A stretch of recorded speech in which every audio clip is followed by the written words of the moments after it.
HPE Stock Analysis tomorrow and onward. In this 1-minute video, I'm telling you whether a Hewlett Packard Enterprise stock is a buy or not for me, so you don't lose your money. And I mean, I've done 37,000 videos and invested 5 figures in courses and mentors, so I kind of know what's making me money and what's not. All of this is documented on my YouTube channel.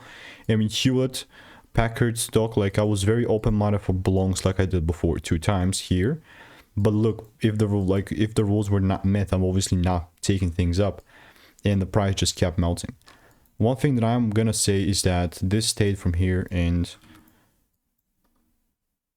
the current buy approach for me is not going to be that I'm just going to be getting involved immediately. I mean, I had all these other ticker symbols, not just HPE, like always documented on my YouTube channel and called out in Discord. But generally speaking, the only thing that I would care about the long side is if there's like a shift, if there's like a double break towards the upside, because I don't think this like pull down is going to be here forever.